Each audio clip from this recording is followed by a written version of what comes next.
ప్రజలా కష్టపడి ఒక మేస్త్రి ఒక ఇల్లు కట్టినప్పుడు ఆ ఇల్లు అవ్వకుండా పోదు. ప్రజలా ఒక మేస్త్రి యొక్క కష్టానికి ఒక ఇల్లు తయారవుతుంది. ఒక కష్టపడి చదివిన వ్యక్తికి చదువులో మార్కులు అనేవి అతనికి ప్రాప్తిస్తాయి. ప్రజలా నువ్వు కష్టపడి ఏది చేసినా దానికి ప్రతిఫలం అనేది భూమిపైన ఉంటుంది. హల్లెలూయా. నువ్వు ఏ కష్టం చేసినానో నీకు లాభం కలుగుతుంది. కాబట్టి ఈరోజు దేవుని సన్నిధికి వచ్చావు, దేవుని సన్నిధిలో నువ్వు ప్రార్థించావు, కీర్తించాంత వరకు స్తుతించాం, ఆరాధన కూడా ముందు చేయబోతున్నాం. ఇవన్నిటిని చూసిన దేవుడు మృత్యు చేతిలో పంపించాడు. ప్రజలా యేసయ్య చేతిలోకి వచ్చిన 5 రొట్టెలు 2 చేపలు ఏం జరిగాయంటే అవి 12 గంపలకు ఎత్తబడ్డాయి. అవి ఎక్కడికి వచ్చినప్పుడు 12 గంపలకు ఎత్తబడ్డాయి? యేసయ్య చేతిలోకి వచ్చినప్పుడు. ప్రజలా ఈరోజు మీరు ఎవరి చేతిలోకి వచ్చారు? ప్రభు చేతిలోకి వచ్చారు, యేసయ్య చేతిలోకి వచ్చారు, సృష్టిని చేసిన దేవుని చేతిలోకి వచ్చారు, పరిస్థితుల్లో మార్చగల దేవుని చేతిలోకి వచ్చారు. ఉన్నవి లేనట్టుగా పిలిచినవాడు, ప్రజలా లేనివి ఉన్నట్టుగా పిలిచేవాడు, మూయబడిన ద్వారాన్ని తెలుగువాడు, తెరిచిన ద్వారాన్ని మూయగల శక్తిమంతుడు. ఆయన మూయగా తెలుగుగలవాడెవడు? ఆయన తెరవగా దానికి మూయగలవాడెవడు? ప్రజలా ఆయన ఆక్రమింపగా దాని కార్యం జరిగించుతుంది. ప్రజలా సర్వలోకాన్ని సృష్టించిన సృష్టికర్త అయిన దేవుని చేతిలోకి వచ్చారు అనగా మీరు ఎటువంటి పరిస్థితులతో మీరు వచ్చినా మీ ప్రార్థన రిక్వెస్ట్ ఏదైనా అది మీ దేవుని చేతులు ఇంతవరకు పెట్టారు కాబట్టి ప్రజలా నిశ్చయంగా దానికి 100 జవాబు పొందుతారు. తప్పక మీ స్థితి ఇప్పుడు ఉన్నట్లుగా ఉంటుంది. ఎందుకంటే ఆయన చేతిలోకి వచ్చేంత వరకు 5 రొట్టెలే 2 చేపలే. కానీ ఆయన చేతిలో నుంచి బయటికి వెళ్ళినప్పుడు ప్రజలా అవి 12 గంపలుగా మారాయి. 5 రొట్టెలకి 2 చేపలకి 12 గంపలకి తేడా ఏముంది? ప్రజలా ఒక గంపలో 5 రొట్టెలు వేసి 2 చేపలు వేసినా ఒక గంప నిండదు. అవునా కదా ప్రజలా? కానీ 12 గంపలు అంటే ఎన్ని రొట్టెలు అయితే 12 గంపలు అవుతాయి? ప్రజలా అవి 5,000 మంది తిన్నారంట. స్త్రీలు పిల్లలు కాక 5,000 మంది తిన్నారంట. హల్లెలూయా. అని దాని అర్థమేంటో తెలుసా? ప్రియమైన దేవుని బిడ్డ, దేవుని చేతిలోకి రావడము అంటే దేవుని సన్నిధిలో గడపడమే. దేవుని సన్నిధిలోకి రావడము, దేవుని చేతిలోకి రావడము అంటే దేవుడు ఉన్న దగ్గరికి రావడమే.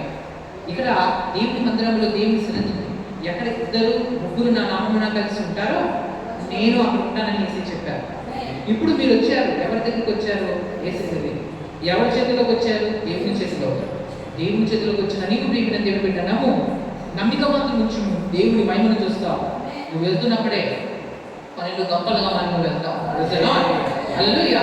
నువ్వు వచ్చినప్పుడు 5 రొట్టెలుగా 2 చేపలుగానే వచ్చి ఉండొచ్చు. కానీ వెళ్ళినప్పుడు 5 రొట్టెలుగా 2 చేపలుగా వెళ్ళావు. అంటే నువ్వు ఎలా వచ్చావో అలా వెళ్ళావు, కానీ 12 గంపలుగా దేవుడు నిన్ను మార్చబోతున్నాడు. చెప్పండి హల్లెలూయా, హల్లెలూయా. నువ్వు నమ్మితే దేవుని మహిమను చూస్తావు. ప్రజలా ఆరాధన సమయం వచ్చింది. కుమారి గారు, కుమారమ్మ గారు మనల్ని ఆరాధనలో నడిపిస్తారు. ఆరాధన చేసిన తర్వాత మనము దేవుని వాక్యంలోకి వెళ్తాం. ప్రజలా హల్లెలూయా. చేతుల పైకి ఎత్తండి, ఒకసారి లేచి నుంచండి ఒక 5 నిమిషాలు. Praise the lord. Hallelujah, hallelujah.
యెహోవాను స్తుతించడం హల్లెలూయా.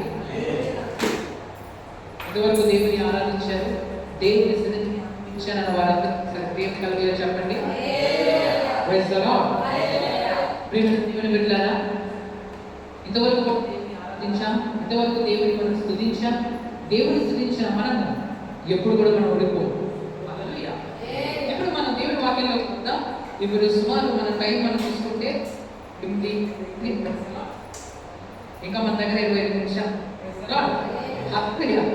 అయితే మన దేవుని సన్నిధిలోకి వెళ్ళిపోతుండగా అందరూ కూడా సంతోషంతో ఆనందంతో హల్లెలూయా హల్లెలూయా ప్రైజ్ ది లార్డ్. దేవుని వాక్యం దగ్గర నుంచి మనం చూద్దాం. యోవేలు గ్రంథము 1వ అధ్యాయము 14వ వచనం. Praise the Lord. ఈరోజు వాక్య సందేశం ఏంటి అంటే శనివారం ఈరోజు అయితే ఉపవాస కూడిక. Praise the Lord. ఉపవాస కూడిక. ఉపవాస కూడిక అంటే మీకు తెలుసు, గత దినాన్ని మనం తెలుసుకున్నాం. ఉపవాసం అంటే ఏంటో మనం తెలుసుకున్నాం. Praise the Lord. ఉపవాసము దేవునికి మనల్ని దగ్గర చేస్తుంది. ఉపవాసము దేవుని ఆకర్షిస్తుంది. ఉపవాసము మనకి శక్తిని ఇస్తుంది. ఉపవాసము మనకి ఎంతవరకు జయించలేని కార్యాల మీద మనకి ఉపవాసం అనేది దేవుడు ఇచ్చిన అతి శక్తి కలిగిన ఒక ఆయుధం లాంటిది. Praise the Lord. అయితే ఉపవాసం ఎలా చేయాలో మనం తెలుసుకున్నాం. ఉపవాసం అనేది ఉపవాసం నుంచి ప్రార్థన చేయాలి. ఉపవాస ప్రార్థన అంటే ఏంటి? ఉపవాసం ఉండాలి, ప్రార్థన చేయాలి. ప్రార్థన చేస్తూ ఉపవాసం ఉండకపోయినా అవ్వదు, ఉపవాసం ఉండి ప్రార్థన చేయకపోయినా అంటే దీని అర్థం ఏంటంటే ఉపవాస ప్రార్థన అన్న దానికి ఖచ్చితంగా ఉపవాసం ఉండి మనం ప్రార్థన చేయాలి. ఒకవేళ మెడిసిన్ వాడుతున్నాను, నా ఆరోగ్యం బాగోలేదంటే అది వేరే విషయం. Praise the Lord. కానీ అంత నేను బాగున్నాను అన్న వారు ఏం చేయాలి? ఉపవాస ప్రార్థన చేయాలి. ఒకవేళ ఉపవాసం ఉండకపోయినా ప్రార్థనలో మాత్రం ఖచ్చితంగా పాల్గొనండి. ఎందుకంటే దేవుడు మీ ప్రార్థన ఖచ్చితంగా ఆలకించే దేవుడు అయినారు. మన దేవుడు ఎవరు అంటే మన ప్రార్థన ఆలకించేవాడు, జవాబును దయచేవాడు. ప్రభువా అంటే నేనున్నాను అన్నవాడు. ప్రభువా అంటే నా కుమార్తె నేనున్నాను, ప్రభువా అంటే నా కుమారుడా నేనున్నాను అని అన్న దేవుడు మన దేవుడు. Praise the Lord. మన దేవుడు శక్తిమంతుడై ఉన్నాడు. Praise the Lord. అయితే ఈరోజు ఉపవాస కూడిక కనుక మనం ఉపవాసం ఎందుకు చేయాలి? ఏ విషయంలో మనం చేయాలి? అసలు ఎందుకు అసలు ఉపవాసం చేయాలి? Praise the Lord. గత దినంలో ఏమో ఉపవాసం అంటే అసలు ఏంటి, ఉపవాసం అసలు ఏ విధంగా చేయాలో మనం తెలుసుకున్నాం. కానీ ఇప్పుడు మనం ఏం తెలుసుకుంటామంటే అసలు ఉపవాసం అనేది ఎందుకు మనం చేయాలి? అసలు చేయవలసిన అవసరం ఉందా అని మనం ఆలోచిస్తే యోవేలు గ్రంథము 1వ అధ్యాయము 14వ వచనం. యోవేలు గ్రంథము 1వ అధ్యాయము 14వ వచనం. ఉపవాస దినము ప్రతిష్ఠించుడి, వ్రత దినము ఏర్పరచుడి,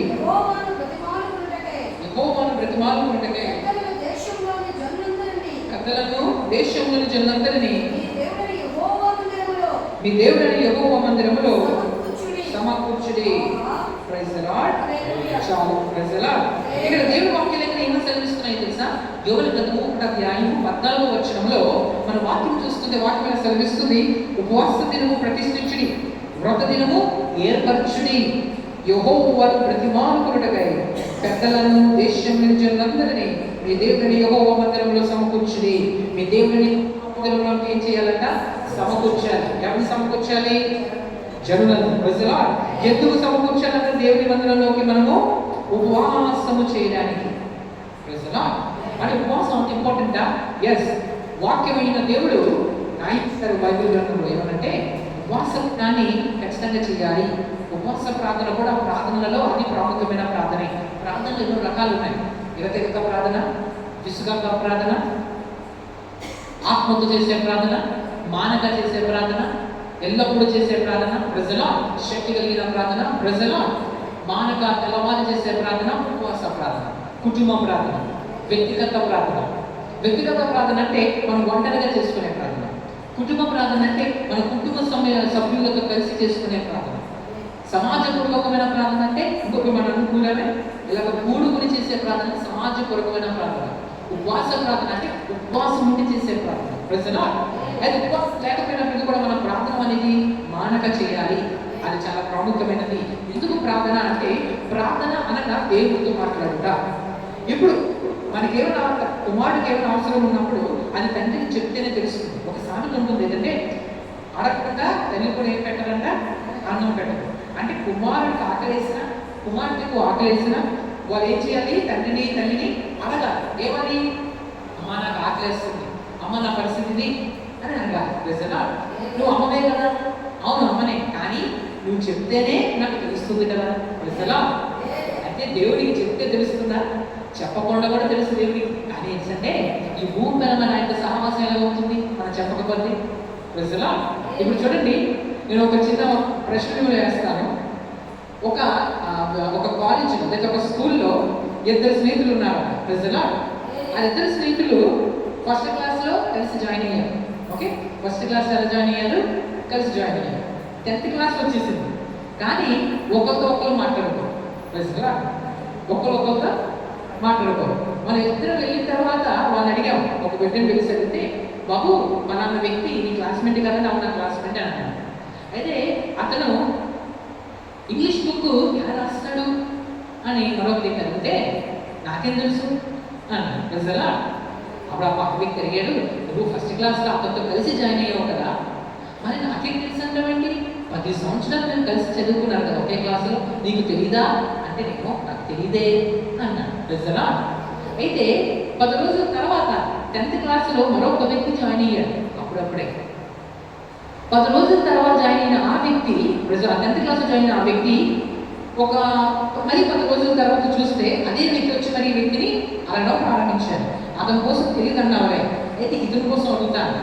ఇప్పుడే నీకు కదా, ఇప్పుడే జాయిన్ అయ్యాడు కదా 10 రోజుల ముందు, ఇతను ఇంగ్లీష్ బుక్ ఎలా చదువుతాడు, ఇంగ్లీష్ బుక్ ఎలా రాస్తాడు అంటే అతని కోసం చాలా వేగంగా చెప్పడం మొదలెట్టాడు. ప్రజలో అతను ఎలా ప్రారంభిస్తాడు, అతను ఎలా ముగిస్తాడు, అతను ఫస్ట్ పేజ్ ఇది ఉంటుంది, లాస్ట్ పేజ్ ఇది ఉంటుంది అని చెప్తూ మొదలెట్టాడు. అప్పుడు ఆ మూడో వ్యక్తి అడిగాడు, అయ్యా నీతో కలిసి ఫస్ట్ క్లాస్లో జాయిన్ అయిన వ్యక్తి కోసం నేను అడిగితే నాకు తెలీదు అన్నావు, ఇప్పుడిప్పుడే 10 రోజుల కిందట జాయిన్ అయిన ఈ వ్యక్తి కోసం నేను అడిగితే అతని కోసం ఇంత చక్కగా చెప్తున్నావు అని అడిగాడు. ప్రజలా ఏమోనంది, నాకు అర్థం కావట్లేదు. ప్రజలా ఏమో అతని కోసం 10 సంవత్సరాలు కలిసే ఉన్నాం, కానీ అతని కోసం ఏమీ నాకు తెలియదే. ఇతను మొన్నేమన్నా వచ్చాడు, కానీ ఇతని సంగతి అన్నీ నాకు ఈజీగా తెలిసిపోతున్నాయండి, నాకేం అర్థం కావట్లేదంటే అప్పుడు ఆ మూడో వ్యక్తి ఆ పెద్ద ఆయన ఏం చెప్పాడో తెలుసా? నాకు చెప్పమంటావా? ప్రజలా నేను 10 సంవత్సరాల నుంచి నేను గమనిస్తున్నా. ప్రజలా 10 సంవత్సరాల నుంచి నేను గమనిస్తున్నా, ఆ వ్యక్తి నువ్వు కలిసే జాయిన్ అయ్యారు 10 సంవత్సరాల క్రితం, ఒకే క్లాస్లో జాయిన్ అయ్యారు. అప్పుడు నిన్ను గమనించాను. నువ్వు 10 రోజుల క్రిందట నువ్వు జాయిన్ అయ్యి ఈ వ్యక్తిని నిన్ను కూడా గమనిస్తున్నాను. ప్రజలా మీ అందరి సంగతి నాకు బాగా తెలుసు, నాకు ఒక రహస్యం తెలిసిందే అని అన్నాడు. అప్పుడు ఈ వ్యక్తి అడిగాడంట, సార్ ఏంటి ఆ రహస్యం? నాకు అర్థం కావట్లేదు, నువ్వు చిన్నవాడికి అర్థం కాదు, నేను నీకు చెప్తానని చెప్తూ అతను అన్నాడు, 10 సంవత్సరాల కిందట నువ్వు జాయిన్ అయినా అతని సంగతి నీకు ఒకటి కూడా తెలుసుకోకుండా అయిపోయావు, కానీ 10 రోజుల కిందట జాయిన్ అయ్యా ఈ వ్యక్తి కోసం మాత్రం నీకు బహుగా తెలుస్తుంది. కారణం ఏంటో తెలుసా? అతను నువ్వు కలిసి 10 సంవత్సరాల కింద జాయిన్ అయ్యి 10 సంవత్సరాలు కలిసి చదువుకున్నా, మీ ఇద్దరి మధ్యన సరి అయిన సంభాషణ లేదు. ఈ 10 రోజుల కింద నీకు ఎలా తెలిసిందో తెలుసా? 10 రోజుల కింద జాయిన్ అయ్యి ఇతనితో నువ్వు రోజు ఏం చేస్తున్నావు? మాట్లాడుతున్నావు. హల్లెలూయా. వచ్చినంత అడుగుతావు, ఏం తిన్నావు ఉదయం, ఏ వంట వండుకున్నావు అడుగుతావు. హల్లెలూయా. ఏ బస్సు మీద వచ్చావు, ఏం తినేసి వచ్చావు, నన్ను ఏం చదువుకున్నావు, నా రాత్రికి ఎక్కడికి వెళ్ళావు అని అడుగుతావు. అతను నేను అడుగుతాడు, ఇలా మీరిద్దరు మాట్లాడుకుంటున్నారా లేదా అంటే అవునండి ఇతనితో నేను బాగా మాట్లాడుకుంటాను. అతని సంగతి ఏంటి అంటే లేదండి, అతను వస్తాడు అలా కూర్చొని అలా వెళ్ళిపోతాడు, నేను అలా వస్తాను ఇలా కూర్చొని ఇలా వెళ్ళిపోతాను. అంటే మీరిద్దరు కలిసి ఒకేసారి జాయిన్ అయినా 10 సంవత్సరాలు అయినా మీ ఇద్దరి మధ్య మాటలు కాబట్టి మీ ఇద్దరి మధ్యన స్నేహము పెరగలేదు. హల్లెలూయా. ఈ 10 రోజుల కింద జాయిన్ అయిన వ్యక్తి నీతో ఇంత కలిసి కలిసి ఉన్నాడు, కారణం ఏంటో తెలుసా? అతనికి నీకు మధ్యన మాటలు ఉన్నాయి. అంటే మీకు అర్థమైందా? 10 సంవత్సరాలు కలిసి ఒకేసారి క్లాస్లో చదువుకుంటున్నా మాట్లాడుకోకపోవడం వల్ల వాళ్ళిద్దరి మధ్యన స్నేహము లేదు, ఇద్దరి సంగతి ఒకరికొకరికి తెలియదు. కానీ 10 రోజుల కింద జాయిన్ అయిన ఈ వ్యక్తి సంగతి అంతా తెలిసిపోయింది. జాయిన్ అయిన 10 రోజుల కిందటే, కానీ ఈ వ్యక్తి సంగతి ఎలా తెలిసిందో తెలుసా? జాయిన్ అయిన మొదటి రోజు నుంచే మీరు ఎక్కడి నుంచి ఎక్కడి వారండి, మీరు ఎక్కడి నుంచి వస్తున్నారు, మీరు ఏం తినేసి వచ్చారు, మీరు ఎక్కడికి వెళ్తారు అని మాటలు స్టార్ట్ అయిపోయాయి. 10 రోజులు మీ స్నేహము బలపరచబడింది. అంటే స్నేహము బలపడడానికి సమయం కాదు, స్నేహము బలపడడానికి మాటలు ఉండాలి అని అన్నాడు. అంటే సంభాషణ బలంగా ఉండాలి. Praise the Lord. మనకు యేసయ్యని 10 సంవత్సరాలు నమ్ముకునైనా ప్రభుతో మనం మాట్లాడకపోతే నామకరణ ప్రశ్నలుగానే ఉంటాం. మీకు అర్థమైందా? ప్రభు తెలుసా అంటే యేసయ్య ఎవరో తెలుసు. మరి ప్రభుత్వ శక్తిని పొందేవా అంటే కారణం ఏంటి? ప్రభుత్వ సరైన సహవాసం మనకి లేదు. కానీ అప్పుడప్పుడు ఇచ్చిన ప్రభుతో ఎక్కువగా మాట్లాడేవాడు ప్రభుతో ఎక్కువగా సహవాసం పొందుకుంటాడు. అంటే దీని అర్థమేంటో తెలుసా? మానవ ఎప్పుడు వారమైనా ప్రభుతో ఎక్కువగా మనం ఏం చేస్తూ ఉండాలి? సంభాషణ చేయాలి. సంభాషణ అంటే ఏంటండి? ప్రార్థనే. ప్రార్థన అంటే బైబిల్ దాని లాంగ్వేజ్, బైబిల్ భాష ఎలా దాన్ని వర్ణించింది అంటే దేవుడితో మాట్లాడడాన్ని ప్రార్థనగా వర్ణించింది కదా. ప్రార్థన ఎవరైతే చేస్తున్నారో వారు దేవుడితో మాట్లాడుతున్నారు. They are speaking with God. దేవుడితో మాట్లాడుతున్నావు అంటే నీ కష్టాలను దేవుడికి చెప్పుకుంటున్నావు, నీ బాధను దేవుడికి చెప్పుకుంటున్నావు, నీ అక్కరను దేవుడికి చెప్పుకుంటున్నావు, నీ మనసుకు బాధ కలిగించేది, నీ తలకు బాధ కలిగించేది, నీ హృదయానికి బాధ కలిగించేది మరి యేసయ్యతో చెప్పుకుంటున్నాం. ప్రజల అదే ప్రార్థన. What is prayer? Keeping hour burdens on the Lord. మన యొక్క భారమును దేవుడి మీద పెట్టుకోవడం. ప్రజల ఇప్పుడు నేను 100 కేజీలు బియ్యం బస్తా నా తల మీద పెట్టుకుంటే అది నాకు భారంగా ఉంటుంది. కానీ ఆ 100 కిలోల సిమెంట్ బస్తాన్ని మోయడానికి మరొక వ్యక్తికి నేను ఇస్తే, అంటే మరొక వ్యక్తి వచ్చి ఆ భారాన్ని మోస్తే నా భారము తేలికైపోతుంది. ప్రజల అలానే నీ భారం యెహోవా మీద మోపుము, ఆయన నిన్ను ఆదుకొనును అని వాక్యం సెలవిస్తుంది. ప్రియమైన దేవుని బిడ్డ, నీ మనసులో ఏ భారమైనా నీ హృదయంలో ఉంచుకుంటే అది నీకు భారమైపోతుంది, అది నీకు కష్టమైపోతుంది, అది నీ మనసును కృంగతీస్తుంది. కానీ నీ భారాన్ని, నీ మనసులో ఉన్న వేదనను ప్రార్థనలో ప్రభు అయిన దేవుడి మీద పెట్టాలి. ప్రభు అయిన దేవుడి మీద ఎలా పెడతాం? సిమెంట్ బస్తా మీద ఇలా తీసి ఇలా పెట్టచ్చు. కానీ గుండెలో ఉన్న భాగం ఎలా తీస్తాం? ఆపరేషన్ చేస్తామా? ప్రజలా ఆపరేషన్ చేయడానికి దొరకదు. డాక్టర్ గారు కూడా దొరకదు. ప్రజలా డాక్టర్ గారు నాకు ఆపరేషన్ చేయండి అంటే గుండెకి ఆపరేషన్ చేస్తాడు తప్ప ఆ గుండెలో బాధకి ఆపరేషన్ చేయలేదు. ప్రభు చెప్పారు, భారంతో ఉన్నావా, బాధతో ఉన్నావా, గుండె ఎంత భారంతో నిండిపోయినా, పరిస్థితులు బాగాలేదా, స్థితులు బాగాలేదా, నీ కుటుంబంలో నీ ఆరోగ్యం బాగాలేదా, నీ కుటుంబంలో ఎవరికైనా బాగాలేదా, అయితే ఒకటి నా దగ్గరకు వచ్చి కష్టం చెప్పుకో, ప్రార్థన చేయి, నా నామమున ప్రార్థన చేయి, నీ పరిస్థితిని తీర్చేది నేను ఉన్నాను. ప్రజలా నేను భరోసా ఇస్తున్నాను. మన దేవుడు భరోసా ఇచ్చే దేవుడు, మన దేవుడు మాట ఇచ్చే దేవుడు, మన దేవుడు సహాయం చేసే దేవుడు, నువ్వు పిలిస్తే పలికే దేవుడు. కాబట్టి ప్రియమైన దేవుడు బిడ్డ, నీ స్థితి ఎంత ఘోరంగా ఉన్నా నో ప్రాబ్లం, నువ్వు ప్రభు ఎదురు వచ్చి బాధను చెప్పుకో. అందుకే ఈ ఉపవాస ప్రార్థనలు, అందుకే మన ముందు ఎంత వచ్చాయి. మనం ఈ భూమి పైన పుట్టలేదు. మనం పుట్టక ముందే వేల ప్రజలు భూమి పైన పుట్టారు. హల్లెలూయా. ఈ భూమి మన పాత ముందు తెలుసు కదా, కొన్ని వేల సంవత్సరాల క్రిందటే మనకంటే వేల ప్రజలు భూమి పైన బ్రతికెళ్ళిపోయారు. మన ప్రతిళ్ళు, మన తాతలు, వాళ్ళని ఎలాగ తమ భారాన్ని మోసుకున్నారు తెలుసా? తమ దేవుడైన యెహోవా మీద, యేసయ్య మీద తమ భారాన్ని పెట్టుకున్నారు. అందుకే వాళ్ళు జయించారు. వాళ్ళలో ఒక దావీదు, ఆ వారంలో ఒక దానియేలు వేశారు. ప్రజలా ప్రియమైన దేవుడు బిడ్డ, నీ గుండెలు ఎంత బాగా ఉన్నా సరే ఉన్న మాట దేవుడికి చెప్పుకో. మనుషులకి చెప్పుకోలేని బాధను కూడా యేసయ్యకి చెప్పుకోవచ్చు. అదే ప్రార్థన. ప్రజలా అందుకే ఒక ప్రభు వాక్యం సెలవిస్తుంది. అందుకేనంట యోవేలు గ్రంథంలో మనం చూస్తే ఆ వాక్యం ఏమైనా సెలవిస్తుంది చూడండి. అక్కడ ఉపవాస దినమును ప్రతిష్ఠించాలంట. ఎందుకు ఉపవాస దినాన్ని మనం ప్రతిష్ఠించాలి? ఉపవాస దినాన్ని మనం ప్రతిష్ఠించుడి, వ్రత దినము ఏర్పరచుడి. వ్రత దినాన్ని ఏం చేయాలి? ఏర్పాటు చేసుకోవాలంటే ఉపవాస ప్రార్థనను ప్రతిష్ఠించుకోవాలి. ప్రతిష్ఠించుకోవాలంటే దాన్ని పరిశుద్ధం ఉంచుకోవాలి. అది చాలా పరిశుద్ధంగా చూడాలి. అది అన్ని రోజుల్లో చూడద్దు. తెలుసుగా ఉపవాస ప్రార్థన అంటే ఏంటంటే దాన్ని స్పెషల్గా నువ్వు చూడాలి. అవునా కదా?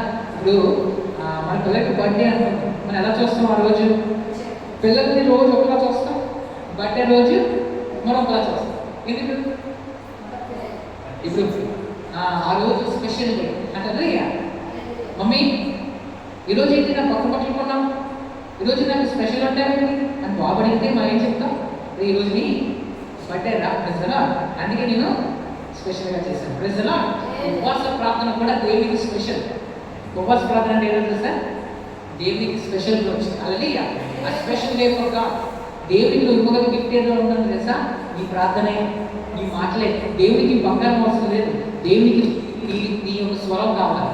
ప్రభుత్వం నీ స్వరం వినని ఆశపడతాను. ప్రభు ఎందుకు ప్రభావ నా సంగతి నీకు అన్నీ తెలుసు కదా, నేను ప్రార్థన చేయకుండా కష్టం నీకు తెలుసు కదా, నువ్వు దేవుడు కదా, ప్రార్థన చేయమంటున్నావు అంటే ప్రభు అంటారు నాకు మాట, నువ్వు ప్రార్థన చేయకపోతే నీ స్వరం నాకు ఎలా వినిపిస్తుంది?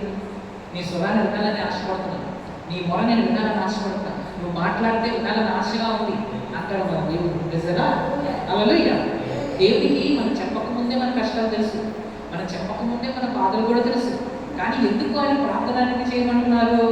ఎందుకంటే ఆయన ఆత్మమంది ఉన్నారు, మన భూపెన్ ఉన్నారు. ఆయనకి మనకి స్నేహం ఉండాలి అంటే మనకి ఆయనకి మధ్యన మాటలు ఉండాలి. చెప్పండి, ఏమి ఉండాలి? మాటలు ఉండాలి. ఆ మాటలు ఉండాలంటే ప్రార్థన ఉండాలి. ప్రజలా మాటలు ఉంటేనే స్నేహం పెరుగుతుంది. ఈ భూమిపైనే ఎంతో మనుషులు మాటలు లేవనుకోండి, వాళ్ళ మధ్యన స్నేహం మనం పెరగదు.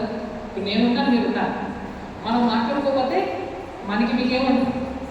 ఇప్పుడు మనం ఒక సంవత్సరం మనం మాట్లాడుకోవట్లేదు అనుకుంటాం. నిజంగా మీకోసం నాకు మీకు, నా కోసం మీకు. అందుకే ఒక సామెత ఉంది తెలుసా, ఒక వారం రోజులు, ఒక 24 రోజులు ఒకరితో మాట్లాడితేనంట వాళ్ళు మనం అవుతామంటే మనం వాళ్ళు అవుతాం. అంటే అర్థమైంది అంటే 24 రోజులు మొత్తం మాట్లాడితే ఏం జరుగుతుంది? మనం వాళ్ళు అవుతాం, వాళ్ళు మనం అవుతాం. అంటే అర్థమేంటి తెలుసా? అంటే మనం ఎప్పుడైతే మాట్లాడుకుంటామో వాళ్ళ సంఘటనలు మనకు తెలిస్తే మన సంఘటనలు అంతే కదా. పలానా వ్యక్తి వచ్చాడు, నన్ను అడిగాడు, ఏమని, ఏం చేశాడు బ్రదర్ అంటే, నేను చెప్తాను కదా నేను ఏం చేశాను. అప్పుడు నేనేం చేస్తాను? నేను కూడా అడుగుతాను, నువ్వేం చేసావు బ్రదర్ అని అడుగుతాను. మరి ఏమడుగుతాడు? మీరు ఈ ఇల్లు ఎక్కడ అని అడుగుతాను. నేనేం అడుగుతాను? మీ ఇల్లు ఎక్కడ అని అడుగుతాను. అంటే నేను అడిగాను, అతని ఇల్లు నాకు తెలుస్తుంది, అతను అడిగాను, నా ఇల్లు అతను తెలుస్తుంది. అంటే మాటలు ఉండడం వల్ల స్నేహం పెరుగుతుంది, బంధం పెరుగుతుంది, ఒకరి కోసం ఒకరు బాగా తెలుస్తుంది. అందుకే ఉపవాస ప్రార్థన చేయాలి. ఎందుకంటే ఉపవాస ప్రార్థన ఎందుకు ఇలా వచ్చి మనం అందరూ గుమికూడాలి, ఇలా ఎందుకు మనం కలిసి దేవుని సన్నిధిలో కూర్చోవాలో తెలుసా? ఎందుకంటే దేవునితో మాట్లాడడానికి. తెలుసా? దేవునితో మాట్లాడితే దేవునితో స్నేహం పెరుగుతుంది, దేవునితో ఫ్రెండ్షిప్ పెరుగుతుంది. దేవుని స్నేహము ఈ లోక స్నేహం కంటే గొప్పది. దేవుని స్నేహము ఈ లోకంలో మనుషులందరి స్నేహాల కంటే గొప్పది. ఆయనకు ఎప్పుడైతే మనం స్నేహం చేస్తామో మన స్నేహితులు అతి శక్తిమంతుడు కాబట్టి ఆయన కంటే గొప్పడు మరొకటి లేడు. ప్రపంచంలో అందరూ మనకు విరోధంగా అయినా, అందరూ మనకు దూరంగా ఉన్నా, ఆయన ఒక్కడు మన పక్షాన ఉంటే గెలుపు మనదే అవుతుంది, గెలుపు నీదే అవుతుంది.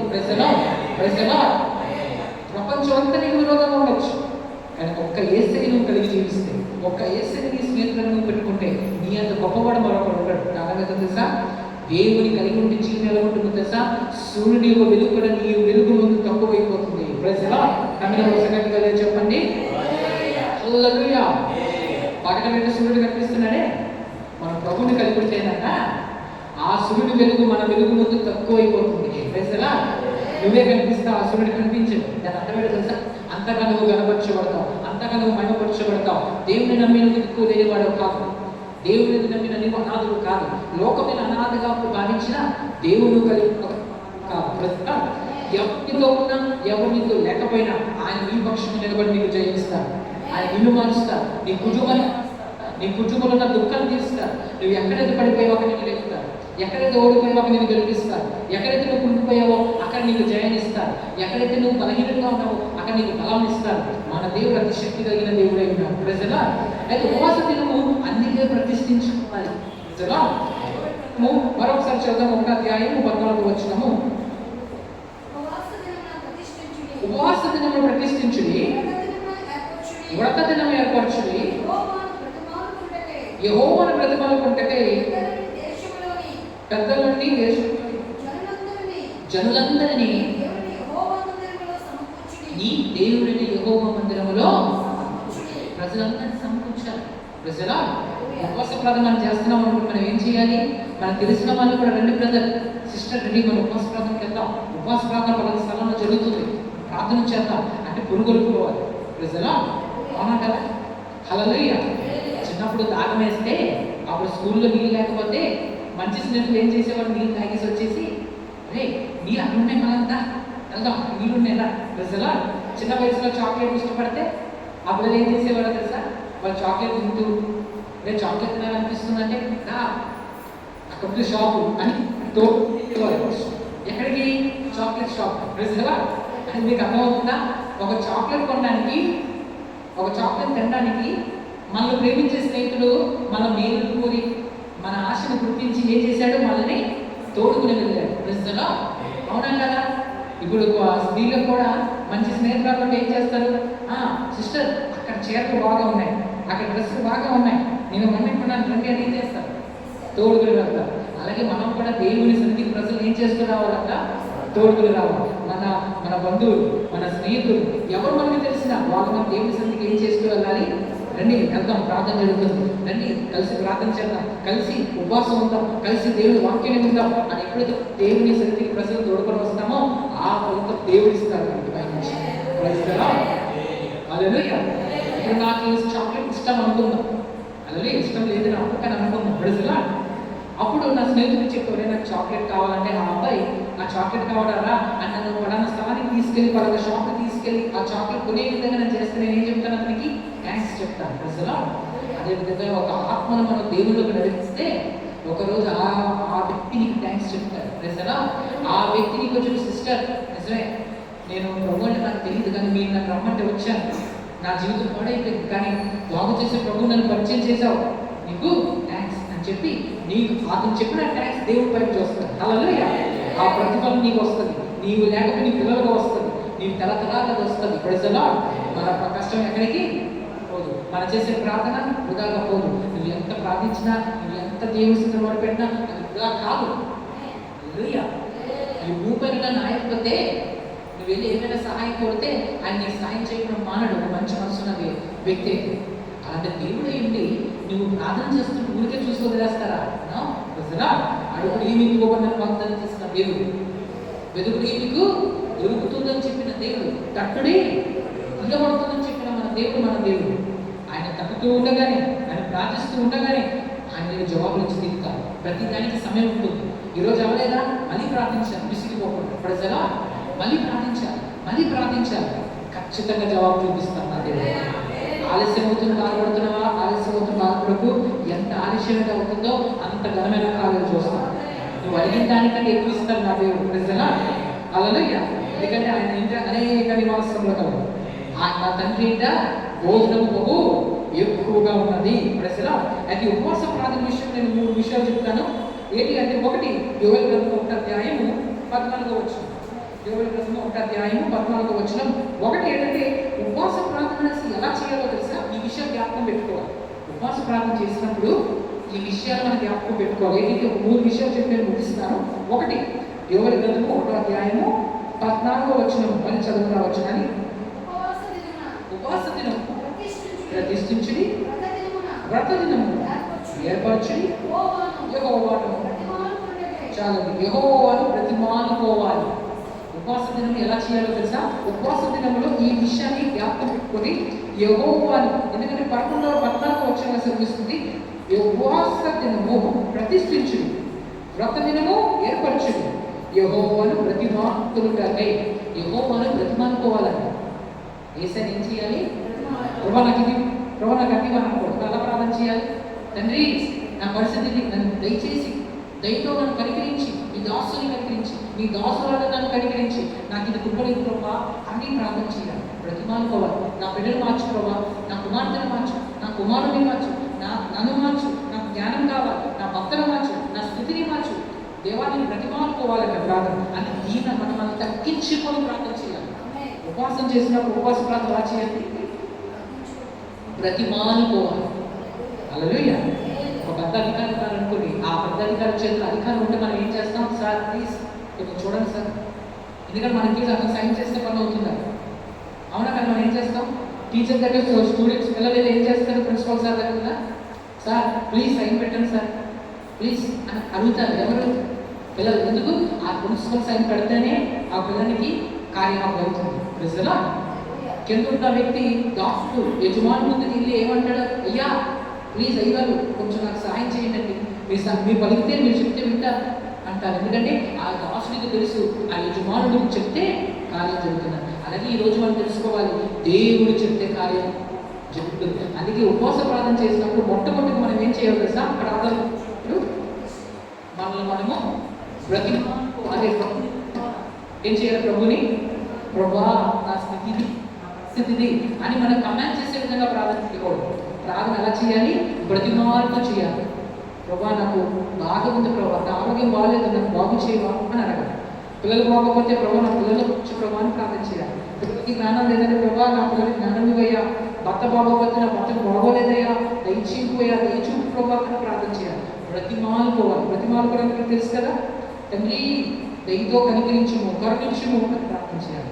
ఖచ్చితంగా నీ ప్రార్థన జవాబు వస్తుంది. ప్రజలా ఖచ్చితంగా నా దేవుని ప్రార్థన జవాబు ఇస్తారు. రెండోది యోవేలు గ్రంథము 2వ అధ్యాయము 15వ వచనం. 2వ అధ్యాయము 15వ వచనం. సియోనులో బాకా ఊదుడి, ఉపవాస దినమును ప్రతిష్ఠించుడి, వ్రత దినము నియమించి ప్రకటన చేయుడి, జనులను సమకూర్చుడి, సమాజ కుటుంబం ప్రతిష్ఠించుడి. ఇక్కడ 15వ వచనం మనం చదువుతూ ఉంటే సియోనులో బాకా ఊదుడి, ఉపవాస దినము ప్రతిష్ఠించుడి, వ్రత దినము నియమించి ప్రకటన చేయుడి. వ్రత దినము ఏం చేయాలంట? ప్రతిష్ఠించాలి. అంటే నీకు ఏంటి బాగా ఊదండి ఇక్కడ అర్థమేంటో తెలుసా? మనం బాగా ఊడడము అంటే ఆ రోజుల్లో బాగా ఊదేవారు. అయ్యో ఆ రోజు టీవీలు లేవు. ఆ రోజులు మన తాతల ముత్తాతల కాలంలో టీవీలు లేవు. టీవీలు ఉన్న వల్లే ఏం జరుగుతుందో మనం టీవీలో చూసేస్తున్నాం, న్యూస్లో వచ్చేస్తున్నాం వార్తలు. ఆ రోజుల్లో వార్తలు అలా తెలిసి తెలుసా? పెద్ద శబ్దం పట్టుకుని రాజుల కాలంలో వారు బాగా పట్టుకొని ఊదుతూ వెళ్ళేవారు వీధుల్లో. ఇంకో ఇలా జరగబోతుంది ఇలాగా. హల్లెలూయా. ఈరోజు మీరు చూస్తున్నారు కూరగాయలు అమ్ముతున్న వారు సౌండ్ బాక్స్ పెట్టి ఏం చేస్తున్నారు? కూరగాయలు 20 రూపాయలు మాత్రమే, 50 రూపాయలు అంటే ఏం చేస్తున్నారు? పిలిపిస్తున్నారు. అంటే కూరగాయలు అమ్ముకునే వ్యక్తి కూరగాయలు కొనమని పిలిపిస్తున్నారు. హల్లెలూయా. బట్టలు అనే వ్యక్తి బట్టలు కొనుక్కోమని పిలిపిస్తున్నారు. అలాగేనంట. రెండోది మనం కూడా పిలుపుకోవాలంట ఇతరులకి. ఏమని పిలుపుకోవాలి? రండి దేవుని సన్నిధికి ప్రార్థనకి రండి, ఒకసారి వచ్చి చూడండి అన్ని నుంచి చూస్తారు కదా. ఒకసారి ప్రభు యుద్ధకు రండి, మీ పరిస్థితులు మారుతాయి, మీ స్థితి మారుతుంది, మీ ఆత్మకు రక్షణ వస్తుంది. సిస్టర్ రండి అని మన స్త్రీలేమో ఇతర తమ తోటి సహోదరులకు చెప్పాలి, పురుషులేమో తన తోటి సహోదరులకు చెప్పాలి. ఏమని చెప్పాలి? రండి ప్రార్థన జరుగుతుంది, రండి మనం ప్రార్థన చేద్దాం, రండి దేవుని వాక్యం విందాం. దేవుడు మన జీవితాన్ని మారుస్తారు. మనం చేయించలేము, ఆయన చేయిస్తారు. మనం చేయలేము, ఆయన చేస్తారు. ఎందుకు దేవుని ఇంతకు రావాలో తెలుసా? మనం చేయలేనివి ఆయన చేస్తారు. నువ్వు చేయలేకపోతుండొచ్చు.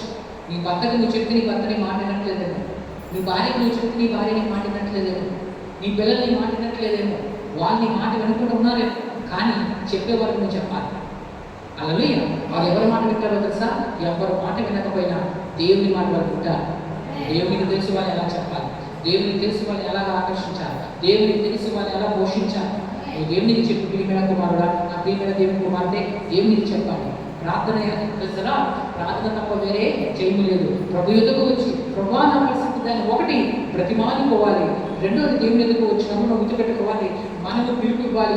పిలుపు ఇచ్చిన తర్వాత మూడోది ఉపవాస ప్రార్థన చేసినప్పుడు మనం మారు మనసు పొందాలి. మామూలు మనసు పొందాలి. అనగా దేవుని వాక్యానికి మనం లోబడాలి. నీ స్థితి బాగోలేదా? అయినప్పటికీ దేవుని సన్నిధికి వచ్చి నీ పాపాలను ఒప్పుకొని ప్రభా నన్ను మార్చాయా అని ప్రార్థన చేయాలి. మారు మనసు మూడోది పొందాలి. నాలుగోది మనం ఏం చేయాలో తెలుసా? యోవేలు గ్రంథము 2వ అధ్యాయము 16వ వచనం. యోవేలు గ్రంథము 2వ అధ్యాయము 16వ వచనం. జనులను సమకూర్చుడి, సమాజ కుటుంబం ప్రతిష్ఠించుడి, పెద్దలను పిలవనంపించుడి, చిన్నవాడిని స్థానికమనము చేయువ బిడ్డలను. చిన్నపిల్లలను కూడా ఒకరు అంటున్నారు దేవుడు. చిన్నపిల్లలు ఒకరకూడదంట. దేనికి? దేవుని సన్నిధికి వచ్చే విషయం. మనం ఏం చేస్తాం? చిన్నపిల్లలు కదా, వారికి ఏం తెలుసు? వారికి ఒకవేళ తీసుకొచ్చిన మన పాడే పాటలు అర్థమవుతుందా, మనం చేసే ప్రార్థన అర్థమవుతుందా? ఎందుకులే ఇంట్లో కూర్చోలే బొమ్మలు వేసిన వాడుకున్నాం. కానీ ప్రభు అంటున్నారు వద్దు, అలా చేయకు. పిల్లలు ఉన్నారా? చిన్నపిల్లలు ఉన్నారా? తోడుకునిరా, వాళ్ళు వెనకుండా వాళ్ళు తీసుకునిరా. చిన్నప్పటి నుంచి వాళ్ళు అలవాటు చేసుకుంటారు. ఎందుకో తెలుసా? పిల్లలు బాగా గమనించండి. మనం ఏం చేస్తామో పిల్లలు అలా గమనిస్తూ ఉంటారు. మనం అనుకుంటాం పిల్లలు ఆడుకోవడమే తెలుస్తాయి. పిల్లలకి వల్ల కూడా తెలుసు. ఆడుకుంటూనే చూడండి, ఆడుకుంటూ ఇలా చేస్తాం. వాళ్ళు ఎందుకు చూస్తాడో తెలుసాగా? మా అమ్మ ఏం చేస్తుంది, మా నాన్న ఏం చేస్తున్నాడో చూస్తాడు. మనం చేసింది వాళ్ళు చేస్తారు. మీరు గమనించండి. ఒకవేళ మనం బాటిల్ ఇలా పెట్టామనుకోండి, అలా పెట్టనే ట్రై చేస్తారు. హల్లెలూయా. మనం కుర్చీ మీద ఎలా కూర్చోడానికి ట్రై చేస్తాం అనుకోండి, వాడికి అంతపై అలాగే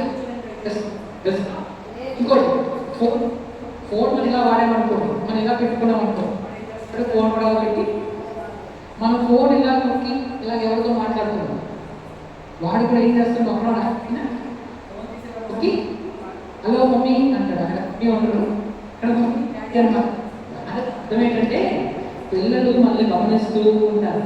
ఇది ఎరిగిన దేవుడు ముందే చెప్పారు.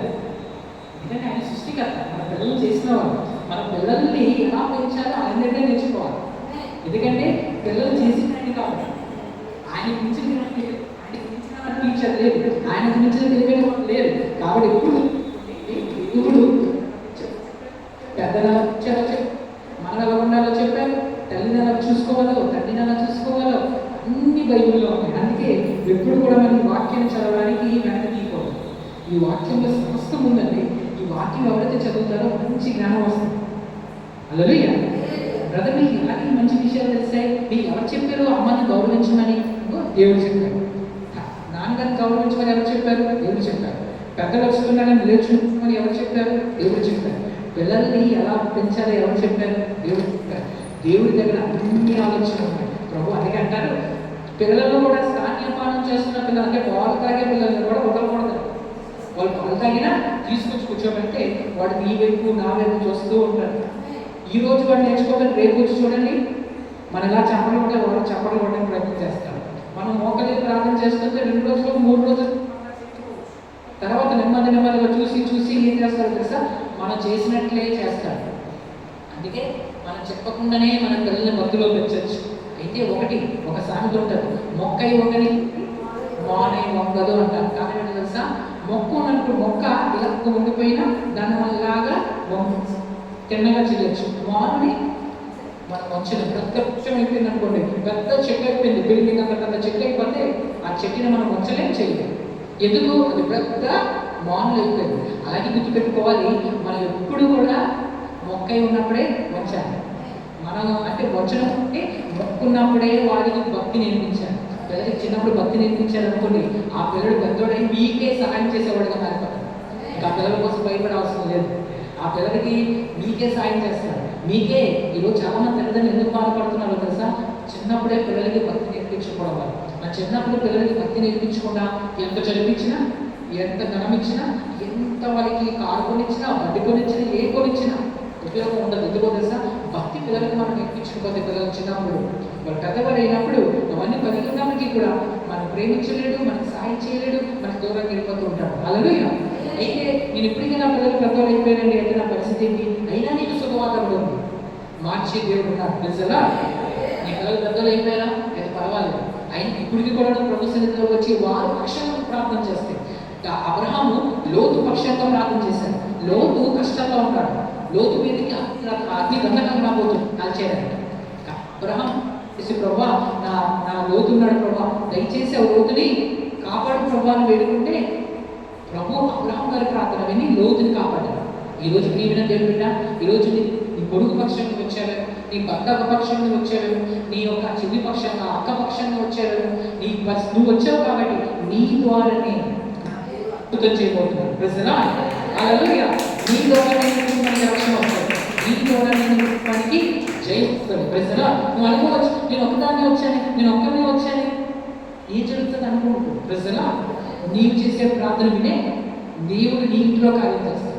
ఇక్కడ నువ్వు ప్రార్థన చేస్తున్నావు కదా, నీ ప్రార్థనలాగా వెళ్ళి ఆన్సర్ రూపంలో నీ ఇంటి మీద వస్తుంది. ఎందుకో తెలుసా? వర్షం ఎలా పడుతుంది నీకు తెలుసా? వర్షం ఎలా పడుతుంది? వర్షం పైనుంచి రాదు, కింద నుంచి వస్తుంది. ఎలా చెప్పాలనుకున్నారు అనుకుంటున్నారా? వర్షం ఎలా పడుతుంది అంటే చూడండి, వర్షం నీళ్ళు కదా, వాటర్ కదా, ఈ వాటర్ ఎక్కడి నుంచి వస్తుంది తెలుసా? భూపైన సముద్రాలు ఉన్నాయే, ఈ సముద్రానికి ఎండ ఎక్కువ వచ్చినప్పుడు ఆవిరిగా మారి అది పైకి వెళ్ళిపోయి మేఘాలుగా రెడీ అయిపోతుంది. ఎండాకాలంలో ఎండ ఎక్కువ వస్తుంది కదా, ఆ ఎండాకాలంలో ఈ సముద్రాలన్నీ ఎండిపోయి ఈ నీరంతా ఆవిరి రూపంలో పైకి వెళ్ళి మేఘాలుగా మారిపోతుంది. ఎండాకాలం అంతా ఎండాకాలం ఇలా దేవుడు ఆజ్ఞాపిస్తారు, ఎండాకాలం వెళ్ళు వర్షం రా అని దేవుడు ఆజ్ఞాపించినప్పుడు ఆ వర్షం ఆ మేఘాలన్నీ వాళ్ళు నీటితో బాగా నిండిపోయి ఉంటాయి. ఎప్పుడైతే 3 ఇవాళ ఎండాకాలం ఎండిన వర్షాకాలం వచ్చి అక్కడ నీలో మనం ఏమనుకుంటే నీకు పైనుంచి వస్తుంది, నీ పైనుంచి కింద నుంచి వెళ్ళి పైనుంచి వస్తుంది. అది దేవుడి సిస్టమ్. ఈరోజు ఈ ప్రార్థన కూడా కింద నుంచి వెళ్ళి పైకి దీవుల రూపంలో పైనుంచి వస్తుంది. కాబట్టి నా ప్రియమైన దేవుని బిడ్డ, ప్రార్థన మనకు నీ మనసుకి ఏ కష్టం ఉన్నా సరే దేవుని సన్నిధికి రండి, ప్రార్థన చేయండి. చాలు. ప్రజలు నీ పిల్లల్ని నువ్వు మార్చవు, నీ దేవుడు మారుస్తాడు. హల్లెలూయా. నీ భర్త నువ్వు మార్చవసరం లేదు, దేవుడు మారుస్తాడు. నువ్వు మాత్రం వాళ్ళ పక్షంగా ప్రార్థన చేయాలన్నా, రిక్వెస్ట్ చేయగట్టాలి. ప్రభా, నేను ప్రార్థన చేస్తున్నాను నా భర్త గారి పక్షం, నేను ప్రార్థన చేస్తున్నాను నా కుమారుడు పక్షం, నా కుమార్తె పక్షం. ఈ ప్రార్థన విని దేవుడు నీ ద్వారా అందరికీ రక్షణ తీసుకొస్తాడు. హల్లెలూయా. ఇచ్చిన వాక్యం దేవుడు మన వినికిల్లో దీవించుగాక. ఆమేన్. ఇక నేను ప్రార్థన చేస్తాను, నాతో కలిసి ఈ ప్రార్థన ఏకీభవించండి. మహోన్నతుడు మా ప్రేమ గల దేవ, ప్రేమిస్తున్న మా తండ్రి, మీ కుమార్తెలందరి కోసం ప్రార్థిస్తున్నాను, మీ కుమార్తెలందరి కోసం ప్రార్థిస్తున్నాను తండ్రి. మీ ప్రజలు ఎటువంటి సమస్యలతో వచ్చారు, ఎటువంటి బాధలతో వచ్చారు, నీవు ఎరిగినావు ప్రభావ, వాళ్ళందరినీ జ్ఞాపకం చేసుకోమని ప్రార్థన. అదేవిధంగా తండ్రి లక్ష్మణి గారి కోసం ప్రార్థిస్తున్నాను. ఆ కుటుంబంలో గొప్ప రక్షణ దయచేయండి, వారి భర్త గారికి గొప్ప రక్షణ ఇవ్వండి, కుమారుడు కుమార్తె వారి కుమారుడు పిల్లలందరికీ రక్షణ దయచేయండి. అదేవిధంగా తండ్రి మా ఇంట్లో ఉన్న అదిగా దేవ, మా ఇంట్లో ఉన్న లక్ష్మణి గారి కోసం నేను ప్రార్థిస్తున్నాను ప్రభావ. ఆ బిడ్డని వారి భర్త గారిని జ్ఞాపకం చేస్తున్నాను, ఆ భర్త గారికి మంచి జ్ఞాపకశక్తి దయచేయండి దేవా. మంచి యవనస్తులు కూడా ముందుకు సాగిపోతున్నవాడి తండ్రి ఏసయ్య లక్ష్మణి గారికి ఆ పంటి నొప్పి నుంచి, ఆ పంటి వల్ల కలుగుతున్న డిస్టర్బెన్స్ నుంచి విడుదల దయచేయండి. అదేవిధంగా తండ్రి మేరీబా గారి కోసం ప్రార్థిస్తున్నాను, మేరీబా గారికి మంచి ఆరోగ్యం ఇవ్వండి, మంచి ఆయుష్యం ఇవ్వండి, ఇంకా మీ సేవ ఘనంగా చేసే కొట్టుకుని ఇవ్వండి. అదేవిధంగా దేవాతండ్రి పక్కన లక్ష్మణ గారి కోసం కూడా ప్రార్థిస్తున్నాను, ఆమెను కూడా జ్ఞాపకం చేస్తున్నాను, ఆమె పనిపట్ల శక్తిని ఇవ్వండి దేవ, మంచి సక్సెస్ ఇవ్వమని వేడుకుంటున్నాను. అదే శ్రీయోని కుమారి దేవాతండ్రి కుమారి ఆంటీ గారి కోసం ప్రార్థిస్తున్నాను, వాళ్ళ కుటుంబంలో రక్షణ లేకపోతే ఉన్నారో ప్రభావ, వాళ్ళ కుటుంబంలో అందరికీ రక్షణ దయచేయండి. అదేవిధంగా తన ఆంటీ గారి కోసం నేను ప్రార్థిస్తున్నాను, ఆంటీ గారిని కూడా జ్ఞాపకం చేసుకోండి, వారి కుమారులను కుమార్తెల వారి పిల్లలందరినీ జ్ఞాపకం చేస్తున్నాను. అదేవిధంగా ఇక్కడ ఎక్కడైతే ఈ రోజు ప్రార్థనలు పాల్గొన్నాను ప్రభావ, నీవు చూస్తున్నావు ప్రభావ, నీవు చూస్తున్నావు. మనుషులు మాకు దేవా జవాబు ఇవ్వకపోయినా, మనుషులు నీవు చూస్తున్నావు ప్రభావ. నేను నిన్ను చూచి ఉన్నాను, ఆ చెట్టు కింద ఉన్నప్పుడే నేను చూశాను అన్నావు ప్రభావ. ఈరోజు నీ ప్రజలను చూసావు ప్రభావ. ఈరోజు మీ మందిరంలోకి వచ్చి తమ ఎవరైతే ప్రభావ బాధలతో ఉన్నారో, కష్టాలతో ఉన్నారు, వారు అక్కడ నేను చూసుకోవాలి. ప్రార్థన రిక్వెస్ట్ అన్నింటికి చిత్త ప్రకారం జవాబులు ఇవ్వండి. ఈరోజు మీరు మాత్రం ఏంటంటే ఈరోజు మీరు దేవాన్ని విశ్వసించినప్పుడు, ప్రార్థన చేసినప్పుడు, వారి ఎటువంటి సమస్యలతో ఉన్నా వారి పట్టుకులు వారి ద్వారా వారి కుటుంబాలను గొప్ప చేయబోతున్నాం. గొప్ప మేలు చేయండి, దీవించండి, వారి అక్కలను తీర్చండి. నజరేయుడైన యేసుక్రీస్తువిన నామములో అడుగుచున్నాను తండ్రి. ఆమేన్, ఆమేన్, ఆమేన్. నేను ఇప్పుడు ఆశీర్వాదం ప్రార్థన చేస్తున్నాను. ఉండండి. మన తండ్రి అయిన దేవుని ప్రేమయు, కుమారుడైన యేసుక్రీస్తు వారి యొక్క కృపయు, పరిశుద్ధాత్మ దేవుని యొక్క అన్యోన్య సహవాసము కూడి వచ్చిన మనందరికీ, మన కుటుంబస్తులకు, ప్రపంచవ్యాప్తంగా ఉన్న దేవుని ప్రజలందరికీ సదాకాలము తోడై ఉండుగాక. ఆమేన్, ఆమేన్, ఆమేన్. కూర్చోండి, పరలోక ప్రార్థన చేద్దాం. Praise the lord. హల్లెలూయా. చేయండి, పరలోక ప్రార్థన చేయండి. పరలోకమందున్న మా తండ్రి, మీ నామం పరిశుద్ధపరచబడినగాక, మీ రాజ్యం వచ్చునుగాక, మీ చిత్తం పరలోకము నెరవేర్చినట్టు భూమి యందు మా యందు నెరవేరునుగాక. మా అనుదిన ఆహారమును దయచేయండి, మా దోషులను మేము క్షమించిన ప్రకారం మమ్మల్ని క్షమించండి, మమ్మల్ని శోధనలోకి దుష్టుని తప్పించండి. ఎందుకంటే రాజ్యము, బలము, మహిమ సమస్తము నిరంతరం నీ వైపు ఉంటుంది. ఆమేన్. నా ప్రాణమా యెహోవాను స్తుతించు, నా ప్రాణమై సమస్తము ఆయన స్తుతించును ప్రకటించు, నా ప్రాణమా ప్రభువును స్తుతించు, ఆయన స్తుతించుగా దేవునిలో ఉంటుంది. ఆమేన్.